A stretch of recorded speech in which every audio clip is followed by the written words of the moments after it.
China Bharat దేశాల మధ్య నెలకొని ఉన్న ప్రతిష్టంభనను నిలువరించడానికి భారత్ ప్రయత్నిస్తుంటే చైనా మాత్రం ప్రతిరోజు ఏదో రకంగా ప్రేలాపనలు పేలుతూ కయ్యానికి కాలు దువ్వుతోంది. ఇలాంటి సమయంలో Bharat army vice chief Sharat Chand China గురించి కొన్ని సంచలన వ్యాఖ్యలు చేశారు.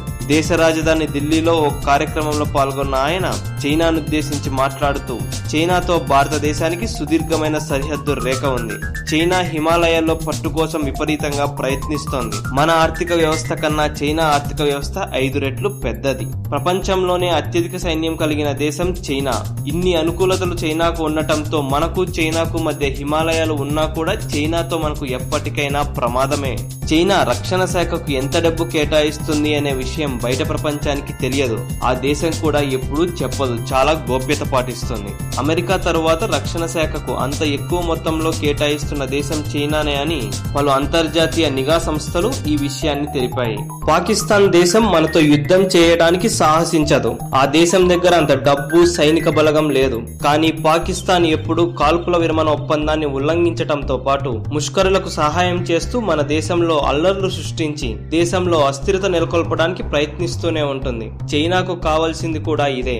భారతదేశాన్ని ఎప్పుడు ఇబ్బంది పెట్టమని పాకిస్తాన్ కు చైనా పరోక్షంగా మద్దతు తెలుపుతోందని ఇప్పటికే పలు నిఘా సంస్థలు ఇదే విషయాన్ని వెల్లడించాయి. ఈ మధ్య కాలంలో పాకిస్తాన్ మన దేశంలోని పౌరులను, ఆఖరికి దేశ సరిహద్దుల్లో పాఠశాలల్లో చదువుకునే పిల్లలను లక్ష్యంగా చేసుకుని కాల్పులు జరుపుతోంది. ఇది ఆ దేశ దిగజారుడుతనానికి నిదర్శనం.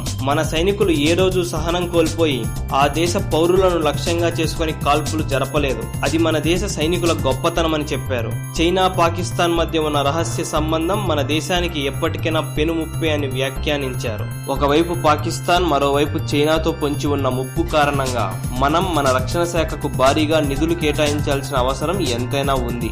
మనం సైనిక బలగంలో ఆయుధాలను సమకూర్చుకోవడంలో, యుద్ధ సమయంలో శత్రువులను నిలువరించాలంటే మన సైనిక సామర్థ్యాన్ని మరింత పెంచుకోవాల్సిన ఆవశ్యకత ఎంతైనా ఉందని శరత్ చంద్ సూచించారు. ఆర్మీ వైస్ చీఫ్ చేసిన వ్యాఖ్యలు విన్న తరువాత చాలా మంది విశ్లేషకులు వ్యక్తం చేస్తున్న అభిప్రాయం ఏంటంటే చైనా ఆర్థిక మూలాలను దెబ్బతీయడం ద్వారానే భారతదేశం మరింత వృద్ధి చెంది బలపడుతుందని చెబుతున్నారు. చైనాకు దీటుగా అప్పుడు మాత్రమే భారతదేశం సమాధానం ఇవ్వగలదని ఆశాభావం వ్యక్తం చేశారు. అందుకు చైనా వస్తువులను భారతీయులు నిషేధిస్తే ఈ సమస్య పరిష్కారం కాదని, దీనితో పాటు చైనా తయారీదారులకు ఎలా అయితే అక్కడి ప్రభుత్వం ప్రోత్సాహకాలు ఇస్తుందో అలానే మన భారతదేశ ప్రభుత్వాలు కూడా ఇక్కడి తయారీదారులకు అదే విధంగా పన్ను ప్రోత్సాహకాలతో పాటు వివిధ రకాల సబ్సిడీలు ఇచ్చి ప్రోత్సహించినప్పుడే ఫలితం ఉంటుందని, ఎప్పుడైతే మనం కూడా చైనాకు తయారీ రంగంలో పోటీగా నిలబడతామో అప్పుడు మాత్రమే మనం చైనాకు చెక్ పెట్టగలమని చెబుతున్నారు.